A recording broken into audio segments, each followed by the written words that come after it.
Okay, which do I do? This is Or this? Okay. Okay, I have to wait till everyone is seated.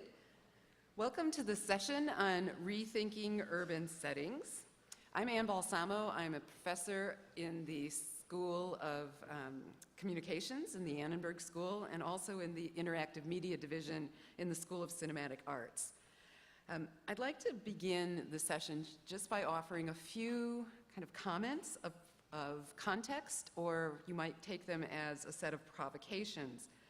And I take this to be reflective of the ways in which I and my colleagues, whose work will be presented in this session, have been thinking about the city or trying to rethink kind of the city in the context of our various research projects. So, rethinking urban settings. In some respects, we're thinking about the city as the network of flows, and you'll see this as evident in the first presentation. It's called traffic analysis. So the city now not as built environment, but as a set of flowing channels of different kind of materialities, some of which we see like traffic, others that we don't see like bandwidth and other kind of spectrum kind of phenomenon.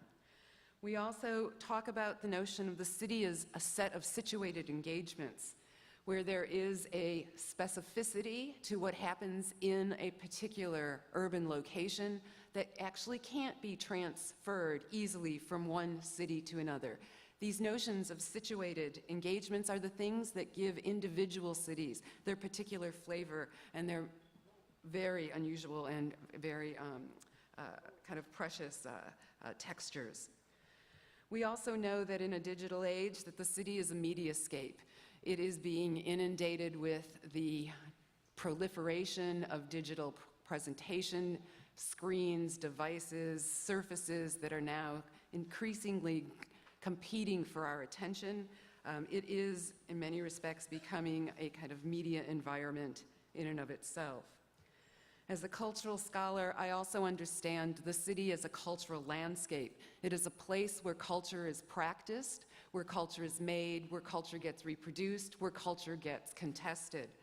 This makes cities very interesting to me for the notion of the cultures that get preserved, the cultures that are persistently, and the cultural expressions that are persistently erased, and the way in which the city will be a stage for the living of culture in the future.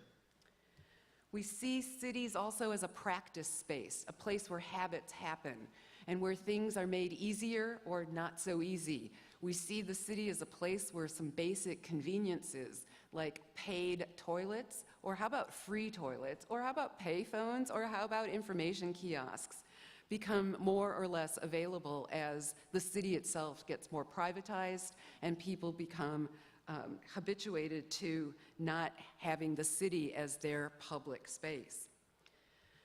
Some of the students I've worked with in the past see the city as a game world and the city streets as a game board. They're taking the city to an entirely different kind of experiential dimension, where they're thinking about the city as a ludic playground that have different kinds of possibilities for encouraging interactions between people, both planned and spontaneous. And then, of course, if you're a science fiction reader, like I am, there's always the notion of the city as utopia. And in fact, many of our visions of the city are incredibly utopic visions that are a bit divorced from the dots that we can see in the data points that we already see emerging. And that, of course, leads me to the other kind of science fiction that we see about the city. And the city is the dystopic space, or the city is nightmare. But here, I'm actually not going to kind of push you to be hand-wringing and worry so much. But I think about what happens, and this is the thing that was inspired by Gabe Kahn's work on crisis connection. What happens when the city turns into a nightmare in under 1 minute? How do we respond to that? And that has happened with increasing frequency over the last couple years, and I think the project that you're going to see from Crisis Connection really takes that, where we're not talking about a dystopic kind of totalizing vision, but the fact that at any moment the cities that we take to be so secure and solid can absolutely kind of fall apart in front of our faces. Considered together, this research that you'll see today demonstrates a cross-disciplinary approach to thinking the city that knits together insights from architecture, urban planning, interaction design, engineering, civic engagement, activism, science fiction, media studies, communication theory, and the headlines of newspapers from around the world. At different times in our research process, we've taken up these definitions to help us think differently about the implications of the work at hand. And you'll see evidenced in the 4 projects presented today that the objectives of this research design work are not solely focused on the production of a technological object or application, but these are also engaged with exploring different ways of thinking and understanding the nature of human life. I understand these examples that you're going to see today as evocative infrastructures for the emergence of new modes of engagement within urban settings. As infrastructures, these pieces of work that you'll see perform interesting cultural work. They enable the creation of new social relations. They enable the unfolding of new forms of embodied experience. And they also enable the naturalization of new forms of living with technology and human technological being. I hope that you find these as interesting and as provocative as I do. So what you'll see then is first a presentation on the research project called Traffic Analysis by Cyrus Shahabi, then a presentation, by Gabe Kahn on Crisis Connection, which is actually more of a kind of demo. Ben Stokes is representing the PAR Tour group to make a presentation. And then I'll finish up with Perry Hoberman to talk a little bit broadly about our work in public interactives that involves the development of this new device called the Long Table. The structure of the session, these 4 presentations, demonstrations, enactments. Then I will bring us back, our attention back, offer a set of provocations to you, the audience, and ask you to move into small groups and then to move around the room where you can interact more one-on-one with each of the presenters, including the table, the long table, which is behind the curtain here. So you'll have a chance to actually interact with the demos and talk to the team members. And then about 10 minutes before the end, we'll call you all back, and we have a beautiful, beautiful recorder back there, who's going to help me hear your insights as you had a chance to think about the provocations and think about these demonstrations. And the idea that we would like to do is that we are not offering you solutions or visions of the future. We are offering you the opportunity to talk back to us, the researchers, about what some of the implications are of the stuff we've started on, the questions we've started asking, where might we take them, and what other questions might we explore. So let me begin by introducing Cyrus Shahabi.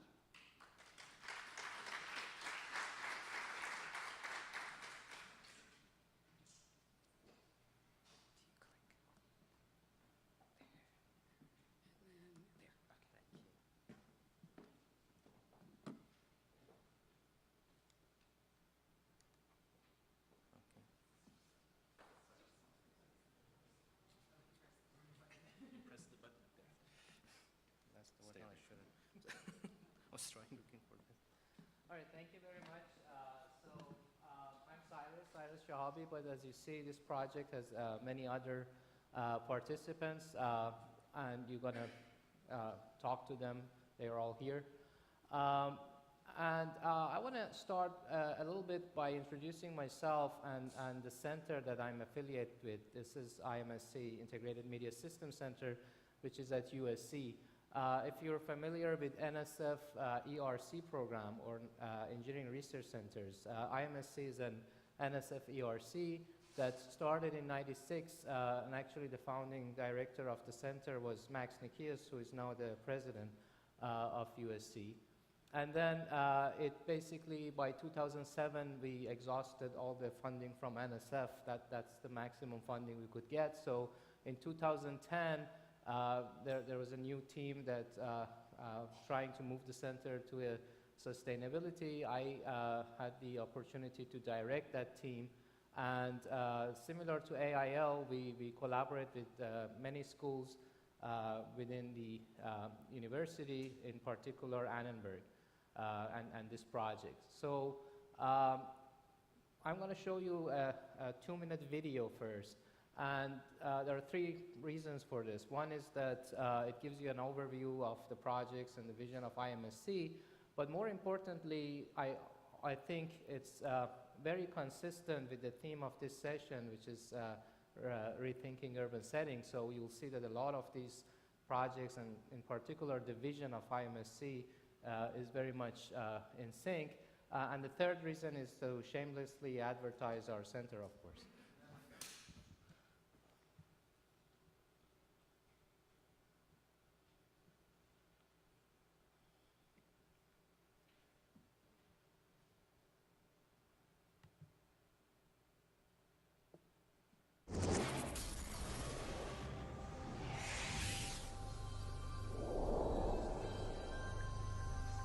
This virtual map of the USC campus in Los Angeles feels rather lifelike. It's pulsing with moving cars and moving people. It's part of a new computing concept called geoimmersion that blends the real and virtual worlds together. The idea was to capture the real world environment and then render it virtually so it feels like that you're in that area. So you're immersed in that geographical area. Cyrus Shahabi is the director of USC's Integrated Media Systems Center. Support from the National Science Foundation has kept the center on the forefront of multimedia and internet technology. Shahabi says what makes geoimmersion unique is its capability to mesh existing information databases and integrate them with maps, like what's called the Clever Transportation Project. These are basically on real-time data that we collect. What we are doing here, basically, we're showing how the trend of traffic changes over time, and we go from the morning to the afternoon. So there's a time slider. One application is to find shortest paths. The blue is what we calculate, the green is what Google calculates, and they are different because we take traffic into consideration. So as we change the time of the day, our shortest path changes. Another prototype application is iCampus. It gives users on campus real-time locations for tweeters logged onto Twitter, building floor plans, even energy usage inside those buildings, just for starters. You have a bunch of applications for iCampus. One of the applications is the tram data. USC trams are outfitted with a GPS unit that transmits a signal every 2 seconds. One of my undergrad students built an iPad application where from your house, for example, you can check what time the bus gets to the closest stop. iCampus could be tailored to other campuses or small cities. Shahabi says another application being developed, called iWatch, could also benefit law enforcement as an enhanced surveillance tool. This is basically what we are integrating into our iWatch application. Instead of having this view, which is usually for surveillance, you see this view integrated, fused on top of the 3D model. Bringing the virtual world and the real one a little closer together through geoimmersion. For Science Nation, I'm Miles O'Brien. So as you see, there was a lot of overlap with the theme. But let me now focus on the project, Intelligent Transportation Project. And these are some of numbers basically from, actually this is an older report in 2007, showing how much time and energy wasted because of traffic.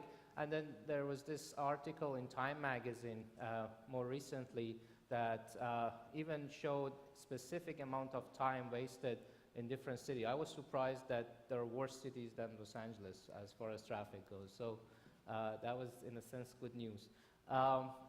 The other report that I want to emphasize, and I hear about this report almost every day.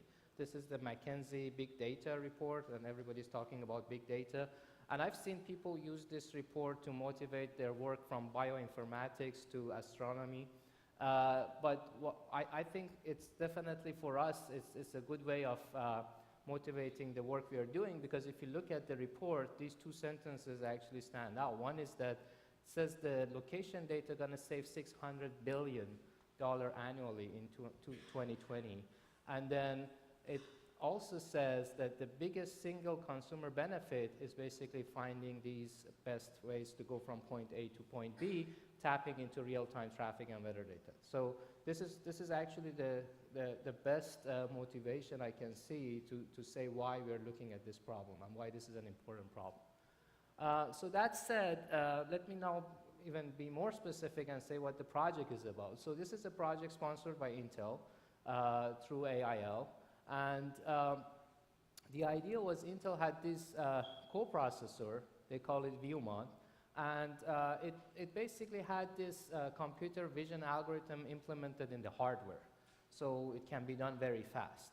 The problem was that they basically didn't know what this is good for. I mean, of course, they know what it is good for, but they didn't know what's the market for it. This is the Intel M&A, merger and acquisition, and they're interested in spinning off a company, so they need to know what's the commercial value for this thing. So John and I met with these guys, and what we proposed was basically looking into the transportation and traffic problem and see whether we can use these Intel coprocessors for the purpose of collecting traffic data. And I'll tell you what are the advantages. But the main part of the project, and again, I'll tell you a little bit more about loop detectors, was to show that we can replace loop detectors as a way of collecting traffic data. And eventually, we want to integrate it in our transportation pipeline that you see in some of the output at the video. So these are the loop detectors. I don't know if you've seen it on pavements as you drive. And these are basically induction coils. If your car go on top of it, the induction falls, and basically you can figure out for how long the car was on top of the coil. And this is the way that the current traffic data is collected in Los Angeles. And as you can imagine, first of all, the installation is very expensive, and we had a meeting actually with our transportation Los Angeles Metro person who's working with us, and he told us it's $30,000 to install. And then even worse is that if something happens to this, they need to stop the traffic, dig out these loop detectors and put them back, and that's a lot of cost and interruption to the city. And then if you imagine new megacities like Beijing, they're not going to go and install loop detectors, right? So the idea was, can we replace them? And in order to do that, there are two things that we should look into. First, of course, we should be able to have as accurate data as possible, and at least as accurate as the loop detectors collect.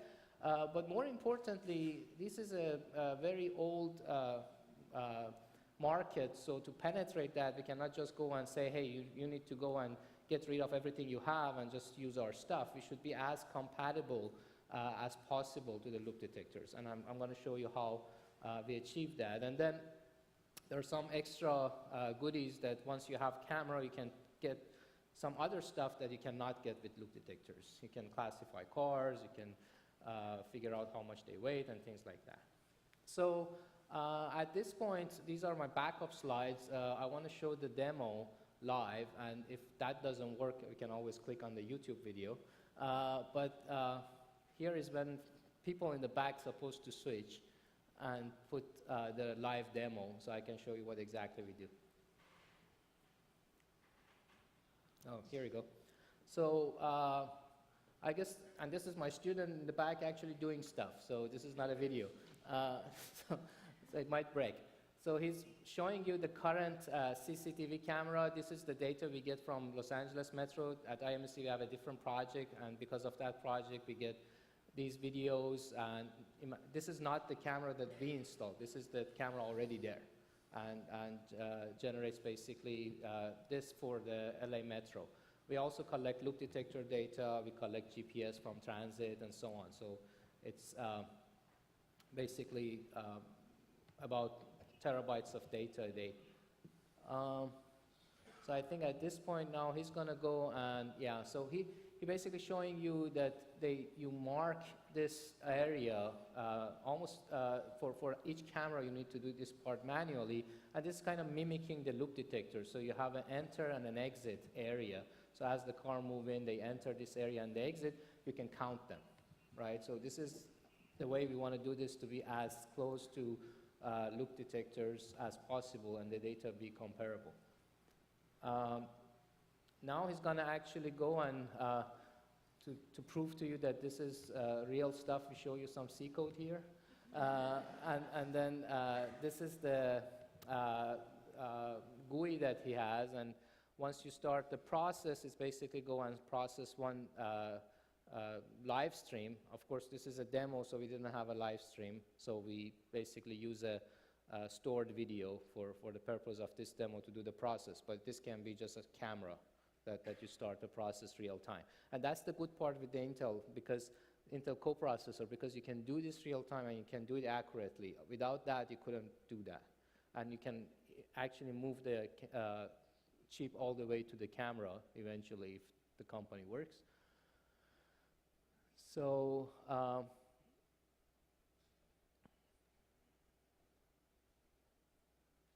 I guess it's changing the timing on this thing.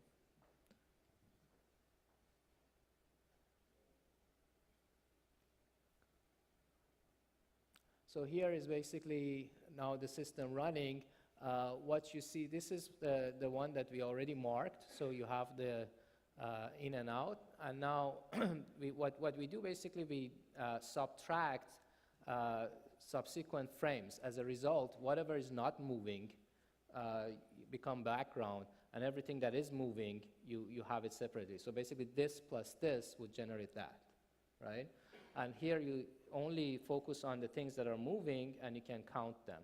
And this is the actual counting process that happened. So we did a lot of experiments. We have loop detectors on same places that we have cameras. We get all the data. That was one of the cases we made to Intel. So we compared and we counted results, and so far everything is very accurate. There are some challenges for nighttime and rainy days and things like that we are working, and they're still actually working fine. That's the demo. If you switch back, I can show you one more slide, or maybe not. And that's my last slide. So next one, actually.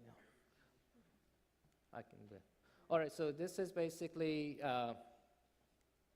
this is the plan for the next phase of the project, where we take these, this is the IMSC current pipeline for collecting data from these loop detectors and so on. So we add 2 more boxes to collect the data from the cameras, do the real-time analysis using the Intel view mount. The result is going to a Microsoft Stream Insight server, and John basically is very interested to get this back to the consumer and the telematics, so this hopefully would be our next project with AIL. Verizon already shows some interest, so we'll see where that goes. Thank you.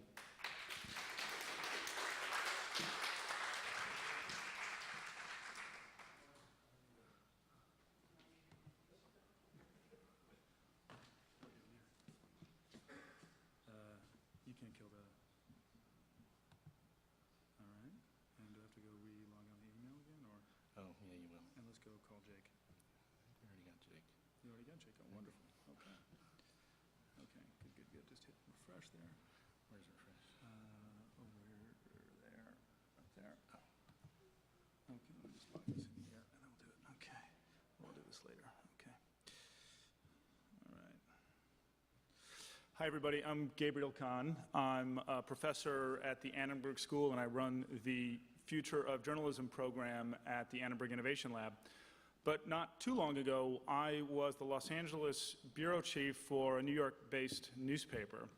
And one of the things that used to keep me up at night was the thought of how my bureau would respond to an earthquake. How were we going to be able to cover an event like that? Were we going to be able to deliver the kind of coverage that our newspaper expected?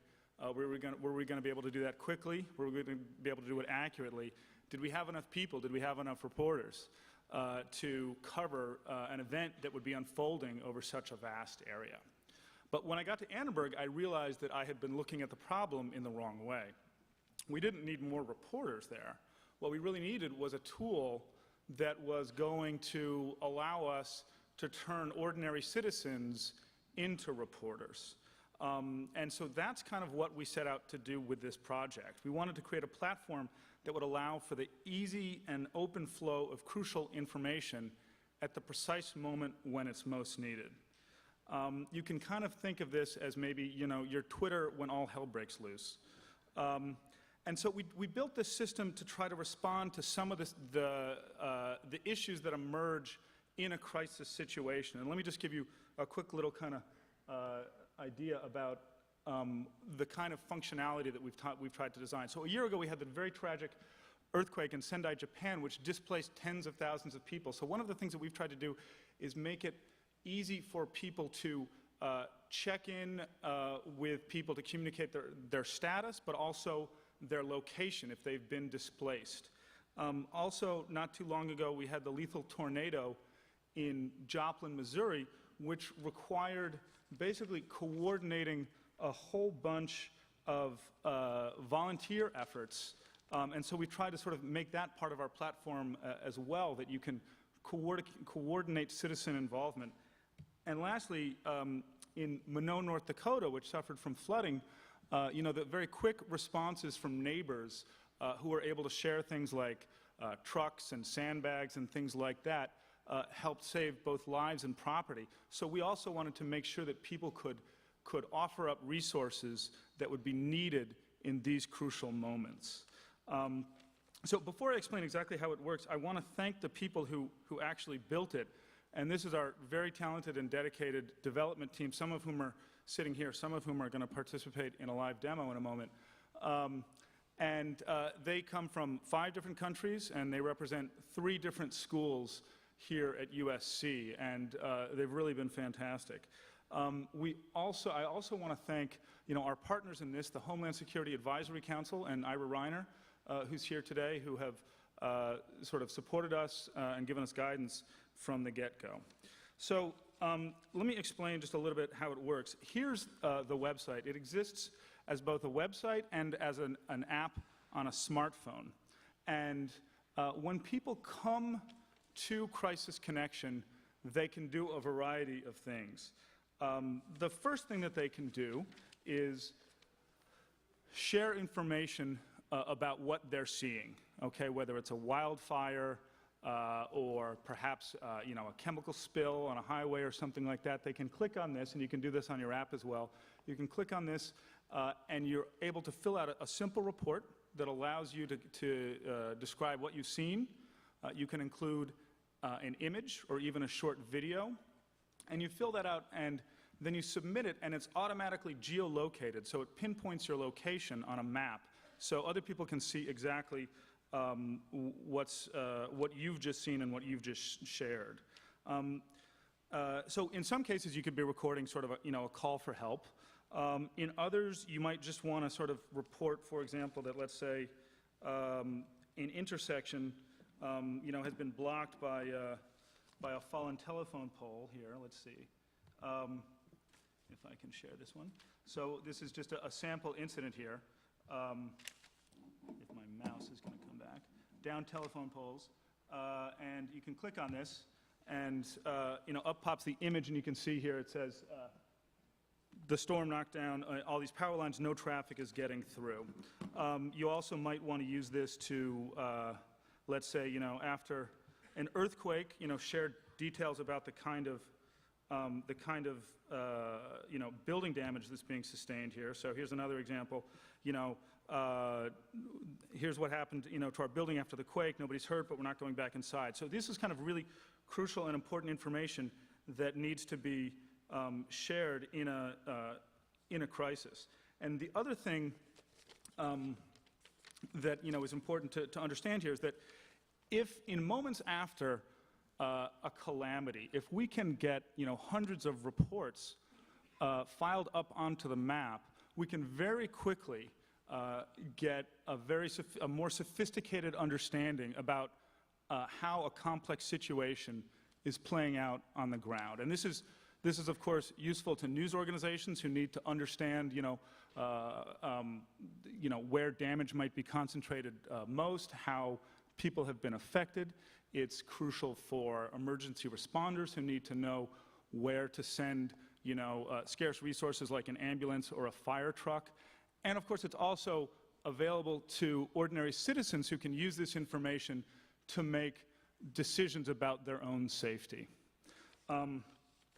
So, you know, the other thing that I want to stress here is that this platform can do more than just share information, but it can also help mobilize and coordinate a citizen response to disaster. So we're going to do a little mock scenario now here, and if you can see, Yuji, who's a member of our team down there, is going to participate in this with us. And he is, let's see if I can get a bigger picture of Yuji here.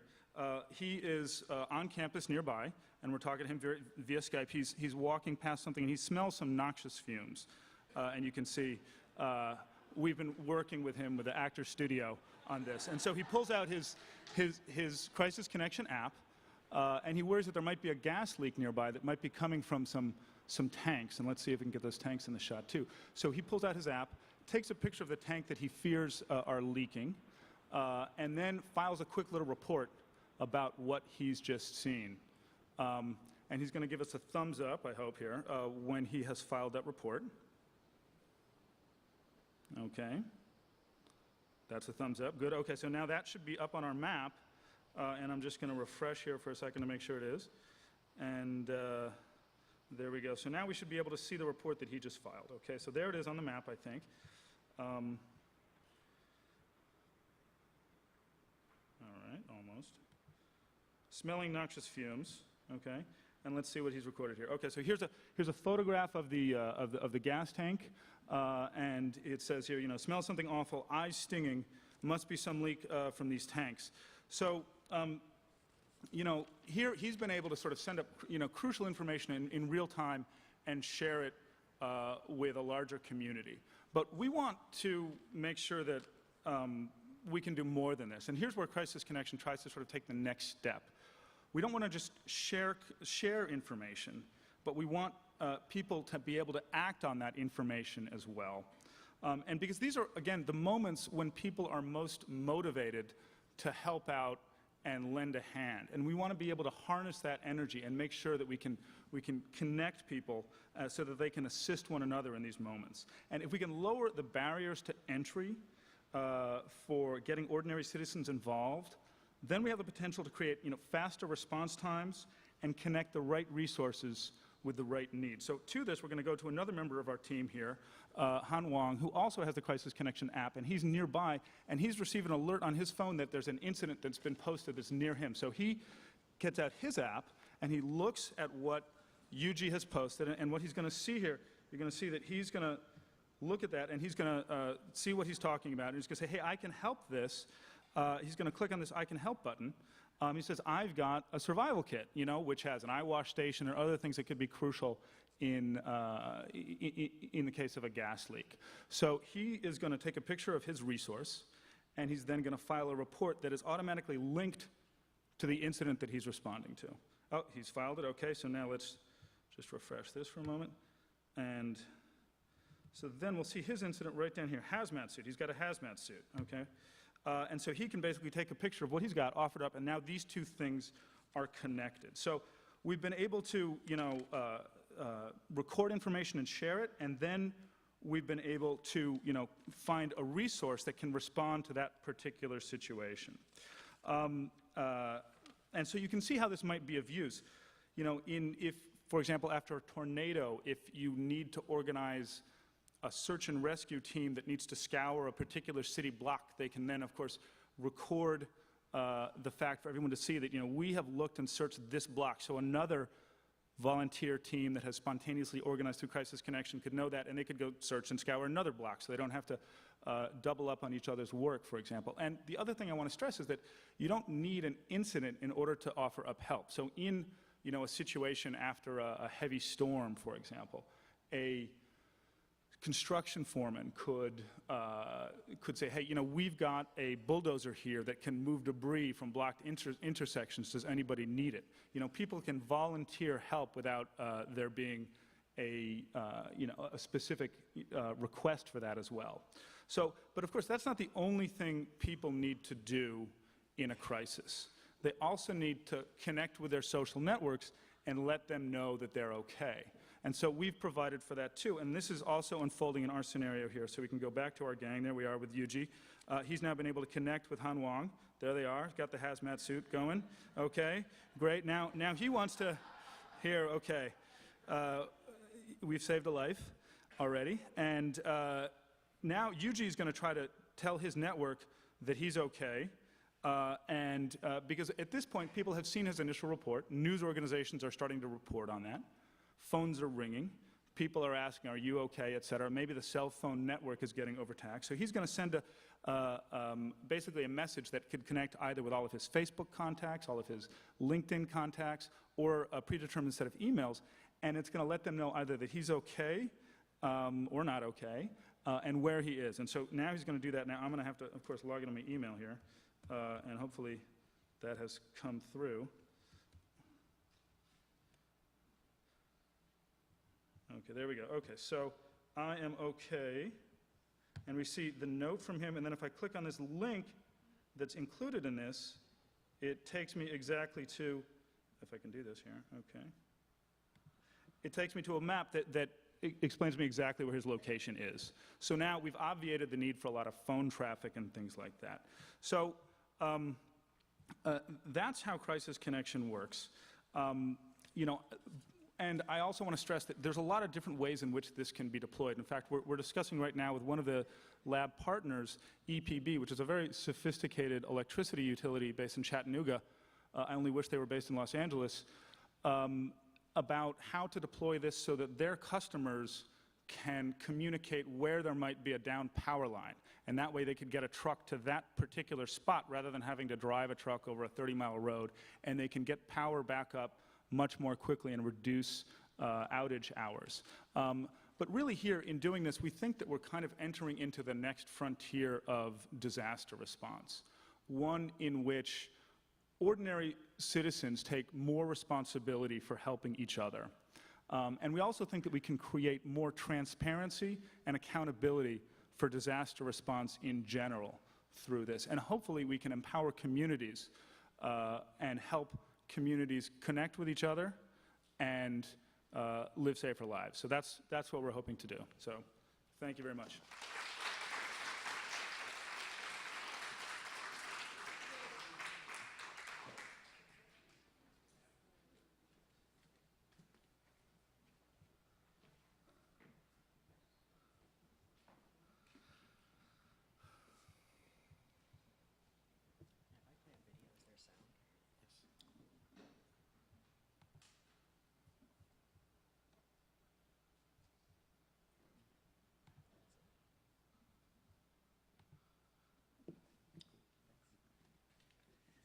Good morning.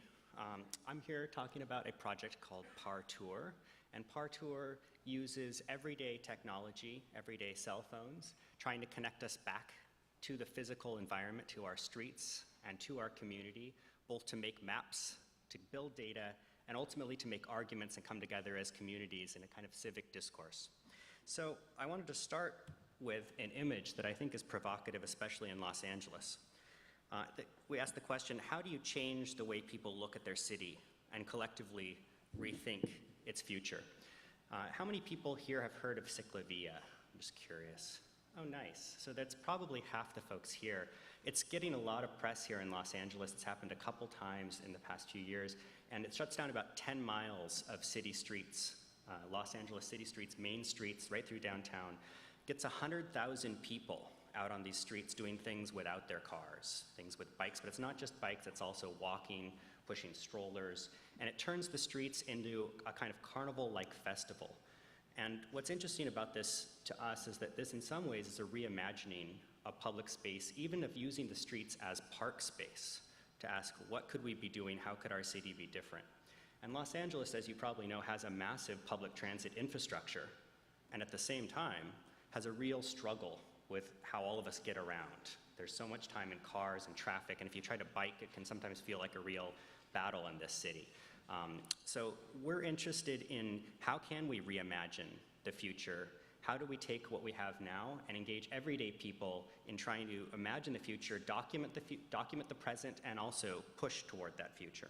So one of our concepts, at the beginning, there was a challenge to think about what are the big ideas that we're doing here, and to also point that the kind of innovation that we're doing here is often not pure technology.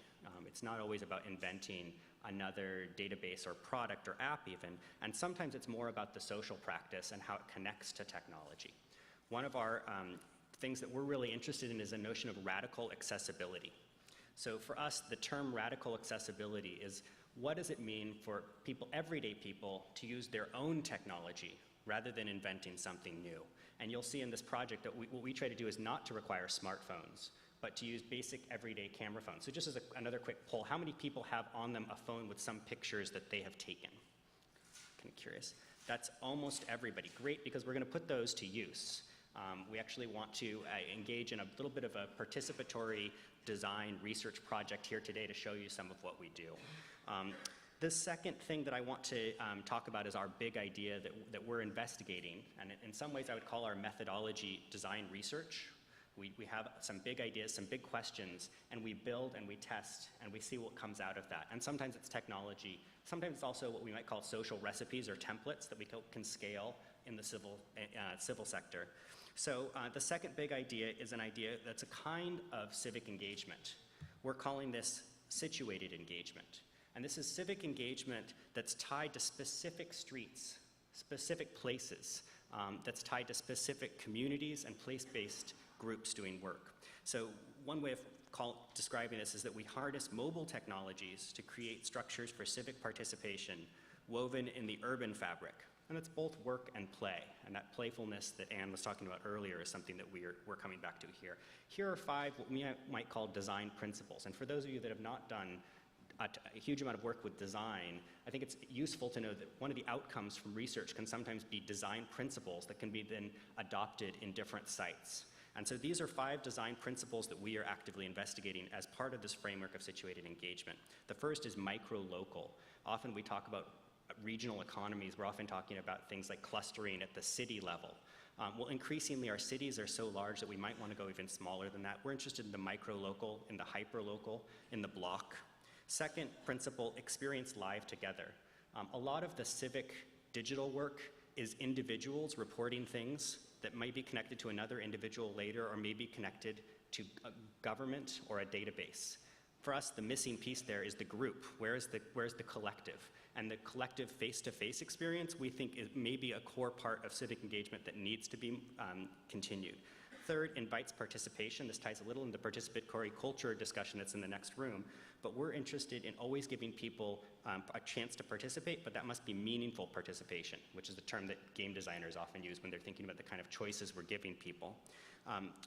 Fourth, we open eyes and ears. One of the things that we've found when we use mobile devices and have people take pictures is that they recognize something that they've passed by 100 times. They've gone by, say, McDonald's, and then they are looking for urban greenery on a mission or a quest we send them on. They take a picture, and suddenly they realize, oh, it's always been here. There's a flower pot right in front of this McDonald's. There is urban greenery here. How can I then draw attention to it? And it's partly about thinking about an audience for your work.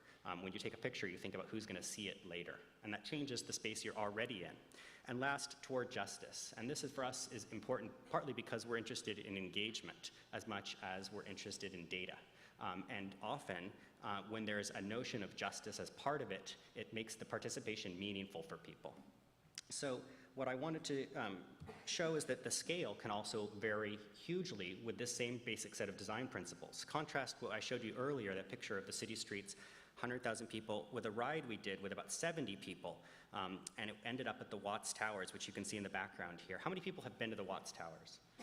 Excellent. So that's a good number. Those of you who have not been, you should go. It's an enormous part of Los Angeles, and in some ways it's very tied into participatory making. The person who made this did a huge amount of sculpture with their own hands. It's kind of an amazing thing. But it's also tied into Los Angeles and social justice. It's tied into communities in South LA that are trying to change some of their image. And so what we did was we invited a number of people to go on this ride with us. We made it a public event. And here's one of the women who went on this ride. You can see the bike that she's riding is a little unusual. There's now a movement, especially on the south side of Los Angeles, but also in other cities, to trick out bikes, to make these low-rider bicycles that are, in some ways, are an element of, have an element of kind of hacker and participatory culture, but it often can skew to different urban populations. It's not just upper class kids who are hacking. It's also older African American men. There are bike clubs in South Los Angeles that are doing some really great work with bike diplomacy. And a lot of this is off the radar of the mainstream public. So what we're interested in is partly how can we use mobile to mediate that practice that's already out there and connect it to a broader audience. So what we did was, you can see this fellow at the left is taking pictures. We'll take pictures with cell phones, but whatever devices people have, and we're interested in aggregating it. So our technology solution in some ways is deceptively simple because people can use their own devices, and it's all on the back end that we start aggregating and making sense of that data. We use actually a trick where you can send a multimedia message to an email address and parse that. And sometimes it's these existing, that's been around for years, it's not a new thing, but how many people here knew you could send a text message to an email? In some ways, that's kind of a great thing for people that don't have data plans. Let me show you briefly this map that came out of this process, and we're going to release this at the next Cyclovia in about 2 weeks. This is a print map. We have a booth over here that we're happy to show people how it works, but it's just as much about how this print map is going to be folded, wrapped around the handlebars, and give instructions for how to get from place to place on the bottom right, as it is about points on a digital map. It's also as much about this top right quadrant where it tells people how they can get involved. So it's not just, here's the data, but it's, here's how you can request a bike rack, but also, here's how you can join a campaign to try and change South Los Angeles. How often do we tie maps with strategies for taking action? So in some ways, this is a map as an argument, but it's also about setting priorities. You can't fit everything on a map. And we often think about this challenge of data aggregating and filtering. When you come to printing things, that's when you often are really forced to make a decision and say, this is what we're really going to choose as a group, and go and print 5,000 copies, put these in stores, and so on. One of our design research questions is about that interplay back and forth between print and digital. This is going to launch with a website, but it's also the paper map. And we're really insistent that both of those are launched. It's not a one-way flow from one to the other, but it's back and forth. So what we thought we would do today is engage everybody in a little bit of design research, because part of what we're trying to do is take design research to the streets. We feel like design research is a skill that increasingly everybody can do, and we can do with our own basic technology. So think about, look at your phone, take out your phone, look for a picture that you have in there that says something to you about why you're here. Now try to think about a picture you could share publicly, because we're always thinking about audience. As soon as we start thinking about publishing, we have to think about audience, which in democracy is an important thing. Who are we speaking to? What are we trying to argue for? What of my own experience do I want to push for? So think of a picture you'd want to share, especially as it connects to this group here. Perhaps something around innovation, perhaps something about where you came from. Importantly, I want you to pick a picture that has a place tied to it. And a lot of them already do. Some of your phones may in fact be embedding place information into the picture metadata. One of the things our tool does is it can extract from the picture metadata the longitude and latitude, so you don't have to type that in, which is a real pain when you're on a phone, and you also don't need a fancy smartphone necessarily to do that. So the question I next want is, who has cell phone reception? This is a challenge in this room. I would guess that there are probably 5 or 10 people. I was getting some over here. If you have cell phone reception, raise your hand. Okay, you might want to get together with one of these people. And guess what? In a democracy, this kind of forcing functions often happen, where you still have to figure out how we can work around barriers to participation, right? Even when we're using a radically accessible technology, right now we can't get good reception. You can post your pictures later when you get upstairs, but otherwise, you might want to get together with somebody who has a phone and have them show you a picture or two and help you choose. Here's what you're going to do. You're going to send an MMS message, which for those of you that have a smartphone, you may be tempted to send an email. Don't send your picture as an email, send it as an MMS, as a message, but you're going to send it to an email address. So this is the clever thing, is you're going to type in an email address when you would send a text message, and this is the address at the bottom right here, ail@mlab.cc. At the end of your message, this is our technical trick, you're going to put, here's how we indicate what the location is. Put LOC : space the location. Now that could be an address. You could put USC Annenberg, and it will look it up. So in that sense, we're using geo lookup, so you can use some natural language. We aren't forcing people to know the longitude and latitude that they're at. You can just take your best guess at where you think the location is, and then send it in. Now, again, a lot of you don't have service, so probably won't be able to send in here. You may want to look over the shoulder of somebody who does. So could the folks that are on the PAR Tour team raise your hand right now? These are actually people who are just as responsible for the design of this project as I am, for sure. I'm here representing our group, and these folks can also help if you're having questions for how to send things. Meanwhile, I'll pull up the website where stuff is starting to emerge.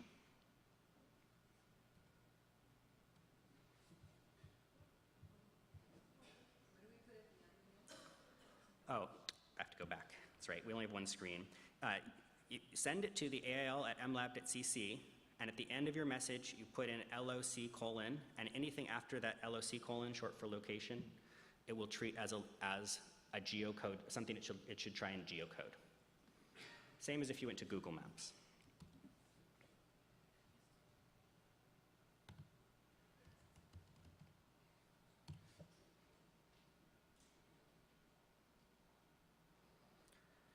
So this is the PAR Tour website, and in some ways we've kept it a little bit simple and generic because what we're doing is testing this with a bunch of different community groups. We've tested it with walks with young people, with parents and kids walking around the urban space. We've also tested it in Ciclavia, where we trained as many people of those thousands streaming by as we could, and we sent them out on their bikes as missions. Bikes are really interesting places to be doing this work. Games come into this because you can come up with quests where people try and capture certain things. There's a long history of doing civic mapping, and we're pulling on a lot of the literature around asset mapping in communities and how those assets can then be used as when groups want to come together and make sense of what are the civic priorities for their geography.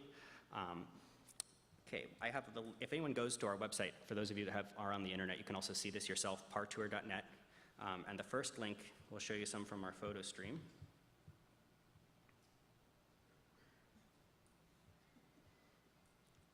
This mouse is a little hard to use.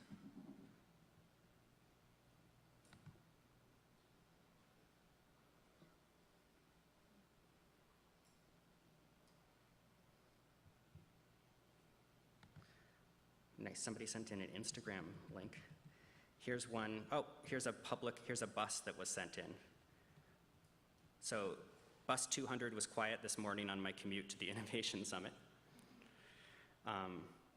And one of the things that we quickly have learned with this, using this technology, we developed this as part of the Mobile Voices project, working with day laborers in Los Angeles who don't have technology at home. They often have a basic cell phone and not a lot else.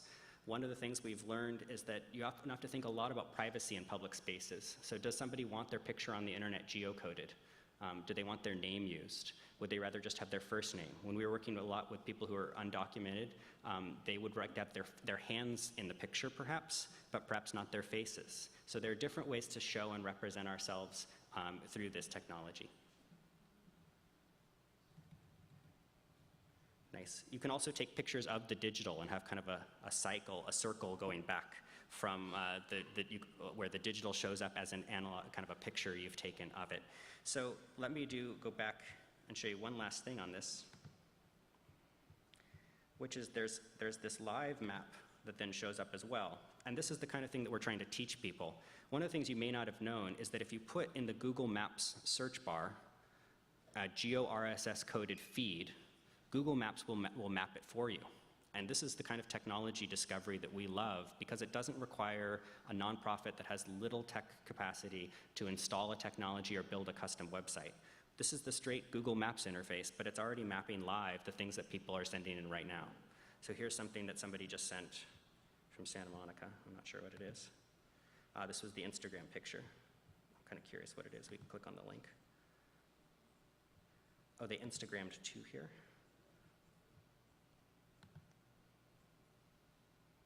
Nice.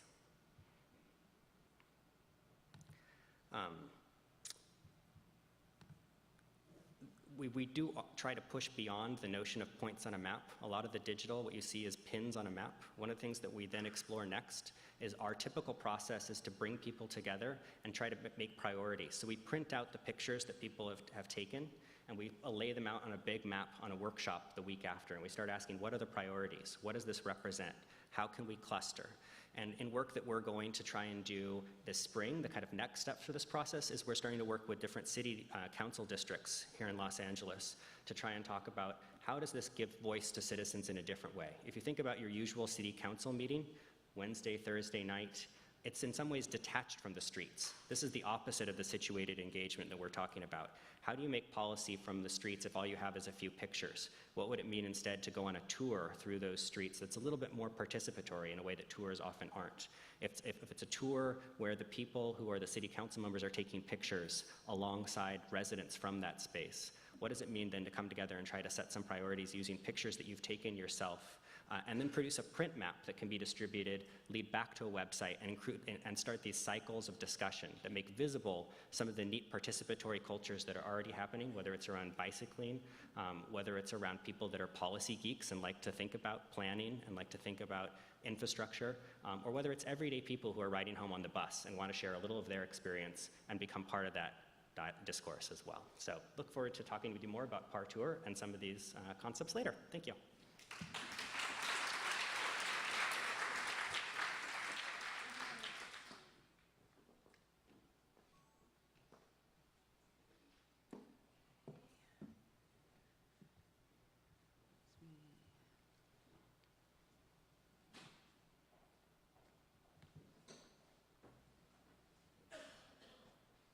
Dale, where am I?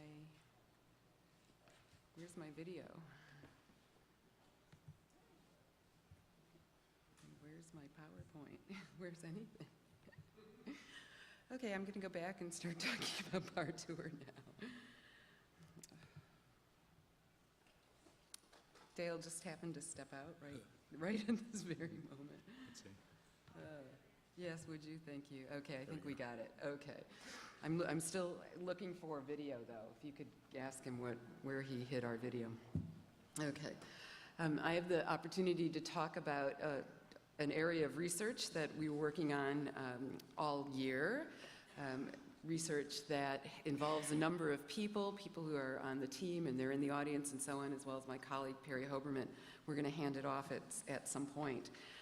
This area of research I call public interactives, and I define public interactives as devices that serve as the stage for unexpected interpersonal experiences in public settings that are very familiar to you: museums, theme parks, outdoor spaces, civic plazas, and urban streets. Our research over the past year investigated the use of a host of emergent technologies, large-scale interactive surfaces. We are actually interested in what happens when the screen disappears in the configurations that we have, and the real kind of legacy of the promise of ubiquitous computing manifests, which means that every surface that we have is potentially computationally aware and computationally active, if not interactive. We look at the question of natural user interfaces, new display technologies, situated applications, immersive environments, and tangible computing. And we imagine kind of the development of this in various contexts, including visions of the future city. One of our very exciting projects that we are just getting started with is with the AIL sponsor, LACMA. And they have a new gallery that they're building called the Innovation Gallery at LACMA, and we will be partnering with them to imagine new experiences that make sense in that gallery that, again, push not only the notion of the use of technology and digital media in the museum setting, but kind of push the notion of what is the museum process. And our 3 areas of research, design, experimentation are areas we identify as experiments in open culture, experiments in the use and the engagement of networked communities, and we're coming back to this notion of location-specific media experiences. And we build this on a kind of understanding that the museum is a distributed experience now. It happens kind of on the go among many, many physical, virtual, online, digital locations. And we're trying to imagine now how will that change or influence the design of the museum experience in the future in our collaborations. I also define public interactives as an emergent form of public communication that's designed to engage people in conversations with one another and with the digital for the purposes of information exchange, education, entertainment, and the thing I'm often most interested in, the purposes of cultural memory. And I want to talk about one project in particular that I'm actually very excited about, and it's been a long time in coming. As many of you know, in 1987 was the kind of inaugural moment of the creation of what is now called the AIDS Memorial Quilt. These were panels, quilted panels that were developed as memorials to people who were dying of what we at that time did not truly understand from a medical science perspective. It was called different things, but eventually we understood that they were dying from AIDS. So 1987 begins the project that is probably now considered the largest folk art project in the world. It is a global kind of phenomenon. In 1996, the entire collection of AIDS panels, of these memorial panels, which are stitched into blocks, which you see here, the image is a block, which includes 8 panels kind of submitted for individuals. In 1996, that was the last time that the entire collection of quilt blocks was displayed for the public on the wall, the Mall of Washington. The quilt still circulates, it just doesn't circulate in the form where it gets laid out. And you can imagine the scale of experience that you might have if you can see this digital image, which is one 12 by 12 foot image. Now that image on the Mall of Washington is several thousand panels. 6,000 blocks, more than 48,000 panels. As I understand now, it's more than 91,000 names are represented on these panels, and if they were spread out, they would cover 1.3 million square feet. This is an incredibly large piece of cultural heritage that is unprecedented as far as we know in the history of kind of at least the United States, where it's located now, but it is truly now a global phenomenon. In 2002, a small group of us, including Dale McDonald and my colleague Scott Miniman, we were entrepreneurs at the time. We had a small startup company that was building cultural technologies. And as we were thinking about the uses for some of the devices that we had developed, one of the things that we really started getting interested in was developing an interactive quilt browser that would enable people to experience in some digital way the difference in scale between the full size of an individual panel or a block of panels, collection of panels, and an entire kind of digital virtual quilt that starts to get at the kind of magnitude, communicating a kind of a bodily sense of the magnitude of the quilt and the magnitude of the number of deaths that have accumulated in this pandemic. So in 2002, this was a kind of project. We did a concept video, what we would now call a design fiction, and I think it's pretty fair to say that almost every year we brought this concept video out to try to find funding for it. And we had early on contacted the Names Foundation, and they, of course, are not in the position to fund this project, but they did at least give us the go-ahead to think about it. And we had it on the back burner. It wasn't something we could formally support or so on, but we kept kind of bringing it out and so on. And this is pretty typical of what happens with projects that have a humanitarian effort to them. They are not things that immediately yield products, platforms, or things that can be commoditized, and so it's often very difficult in a context, a cultural context that values things that return on investment is measured in dollars and cents, to justify the investment in building something like this. And a nonprofit that is trying to do its fundraising to keep its own doors open and to maintain this piece of cultural heritage certainly doesn't have any financial resources to put to it either.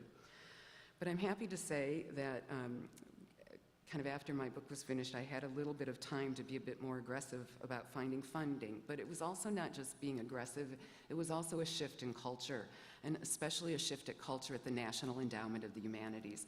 They started a branch focusing on projects that would fund works of the digital humanities.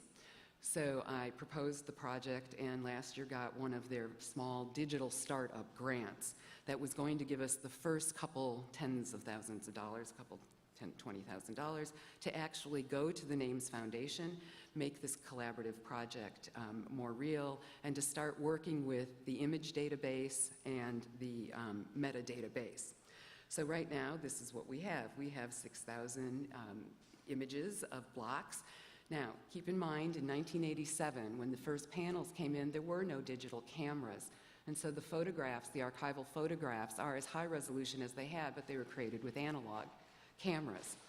And then as they had been receiving panels over time, they've of course moved to different kinds of cameras to do the different kind of archiving. So we have 6,000 blocks, images of 48,000 panels stitched into these blocks of widely differing resolutions. We also have a database of metadata that is separate from the image database that of course includes confidential information that is not meant to be widely searched, data mined, and so on. So at the very base was an issue of how do you deal with the differing resolutions of this image database? How do you deal with the searching capability? So what data do you pull? And we're working kind of through these issues right now. So I'm really, really excited to talk about what's coming next. You're going to get to see today a beta version of our browser. It's running on our table that's behind the screen. I'm not going to lift this up and show you, but in the Wizard of Oz thing, but here's what's really exciting. We're going to get to take this quilt browser to the Smithsonian Folklife Festival, which opens on June 27th in Washington. It runs for 2 weeks two times of 4 days with a bit of a break in between over the 4th of July weekend. And the theme of the Smithsonian Folklife Festival to celebrate the kind of richness of folk life in America, and also to take a moment to reflect on the way in which our folk art serves many cultural purposes, including the purposes of remembering and memorialization. There's a centerpiece of the Folklife Festival called Creativity in Crisis, Unfolding the AIDS Memorial Quilt. So our first browser application that we're building on a device yet to be finalized will be taken to the Smithsonian and installed middle of June, where we expect to see 4 million visitors over 16 days visiting the Folklife Festival. But the thing has also been kind of on the agenda, but has not been a given, and still hasn't been publicly released, but I have an opportunity to mention this now.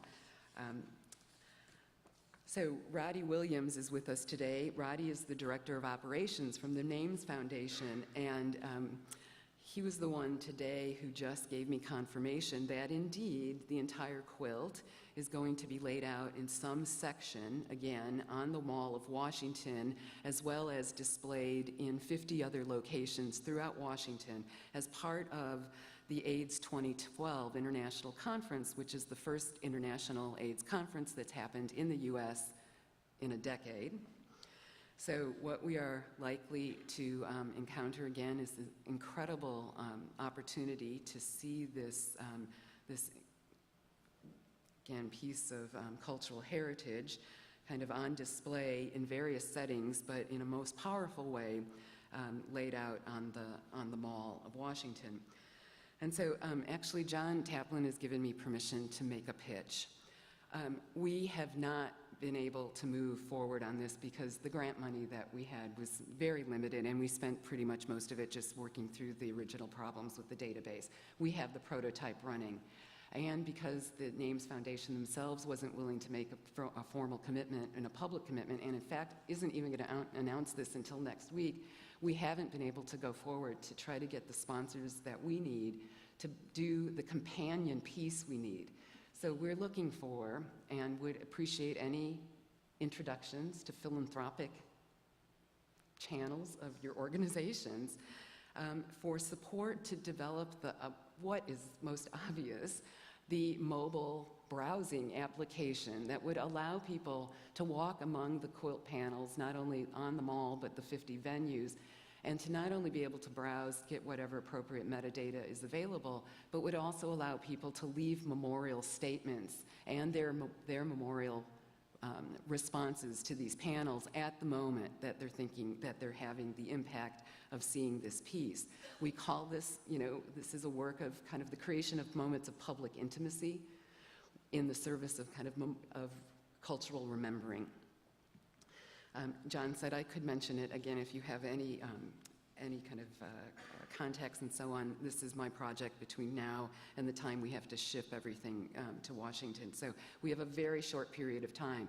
But if hackathons can happen and create amazing applications in the space of a 12-hour overnight fueled by pizza, I am very sure that motivating our network can get this application in our browser completed. So Roddy will also be here to talk about what else is going on around the programming for this. So Dale, show me how I get my YouTube video. So the other thing that I get to just show you briefly are the other applications that we've built for this device that's called the Long Table. This is a brand new device that we have cobbled together, trying to get our heads out of the pre-formatted screen size. So as Perry mentioned in the previous video that you saw of him, this is a large, omni-touch, oversized touch surface that uses a rapid scanning laser to detect touches. And we're building this as a platform for cultural engagement. It was designed and is going to be installed in the West Lobby in the Annenberg School so that we can start to see how members of a particular culture, the people who live in Annenberg, and so on, how do they interact with one another? How do they respond to these, these prompts? At the very base, there are the things you would expect in an interactive table in a lobby, so there will be a directory and so on. But there are also new genres of interactive experience that we've been developing, like the thing we call walk-up games, that even take casual games to a kind of more micro level.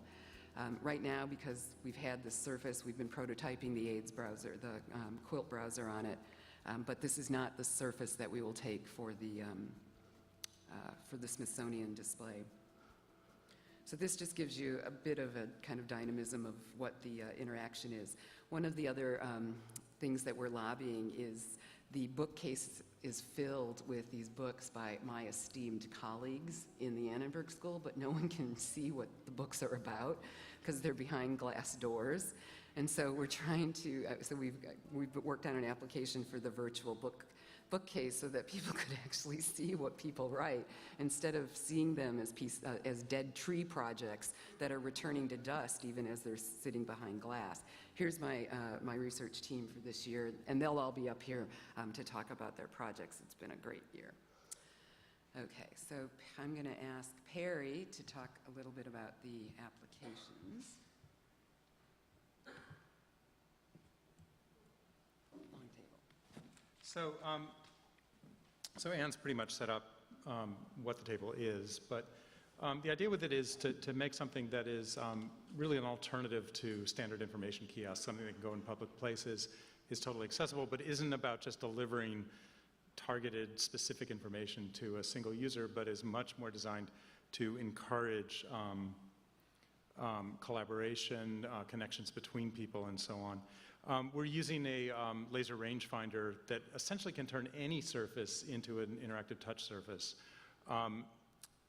It's basically similar to the when Cyrus was presenting the traffic, at showing the use of cameras as an alternative to the loops that are in the pavement. This is the same thing where essentially using optical technologies, you can basically make any surface, any space active and interactive. So the idea with the table is to make it, basically it's a horizontal extensible surface. We built 2 units because that's the minimum that we can build to get the idea across. And, but the idea is that it could be extended any number of units so that a number of applications could be running at once. And we want to get away from the frame, more or less. We want to run applications that can expand and contract, that can reach across between simultaneous users in the same space. so everything can kind of dynamically reconfigure itself. And then one of the projects that we've been brainstorming on with LACMA is the idea of projecting onto a wall around an artwork, for instance, and turning that wall into an interactive touch surface. And this is very easy to do using exactly the same technology. But we're also looking at, we're technology agnostic, so basically there's a lot of different alternatives that we could use, including Kinects and other kinds of cameras and so on. But the idea is that you would go into a gallery, and instead of having a wall label next to a painting, you might have nothing. You might let the artwork just exist on its own, and then if someone wants to learn more about it, they can walk up to the wall, touch the wall, and information just appears kind of magically on the wall. And another thing that we're working on with LACMA, this is a project actually that I've been working on at another of our labs at USC, the MXR lab at the Institute for Creative Technologies. This is called FOV2Go. And this project is essentially taking advantage of the fact that the smartphones that we now have in our pockets have high-resolution displays, incredibly sophisticated sensors, and that with some very, very simple optics, they can be turned into really world-class virtual reality and augmented reality devices. The idea here is that that the museum might either hand out the viewers or hand out devices inside viewers, and you'd walk into a gallery. You'd look at the art in the room. If you wanted to find out more or have an additional experience, you would hold up the viewer, and it would superimpose graphics in 3D, stereo 3D, in front of the painting. As you looked around the room, it would be context aware. These devices are interactive and can log data. They can be networked. They can support multiple users. I mean, this is all it is. It's a few dollars worth of equipment and a cell phone. I can demo it for you afterwards. Again, all of these projects are about taking kind of existing technologies, taking stuff that we already have and finding new ways to connect them, to connect people together, basically to create kind of ad hoc communities that can either become more permanent or can just appear for a moment and then go away. Let's see, do we have any? And that's it. So. Right, this is great because we wanted to stop. Thank you. Now? And give everyone, sorry, yes, and we'd like to invite everyone in the audience to visit with the people who have presented at their demo stations. This is coming up. To remind you, these are the provocations I had put up in front of you. So rethinking the city in these different kind of frames. And the question that I have is a kind of a simple kind of, set of kind of binary oppositions. If you were thinking about the city as utopic, as the best that it could be, and thinking about this notion of situated engagements, how might these applications be pushed? So if the city could be called to be its best self, how might we look at this? Likewise, if the city as mediascape, as a place that is overlaid with many more layers of virtuality, in its most utopic sense, what would that promise and deliver to us that we don't currently have? Including, I really would like us to think seriously about the policy implications for visual noise and who gets to program this public space that now is going to be broadcasting at us 24 hours a day. And where is the Public Broadcasting Corporation for public broadcasts in public spaces? So I'd like to think about the policy implications. And of course, I'm going to ask about the nightmare scenario, either the nightmares of the science fiction dystopic writers or that moment when our city becomes kind of an alien to us. So please go around. These are your provocations. We will come back, and I will ask you to report back your thoughts. We will record them, and we will bring those forward to the rest of the day. Thank you. Thanks. Okay. Raise the screen. Dale's doing it. Dale's doing it, okay. And he's going to open the curtain. So it's Par Tour.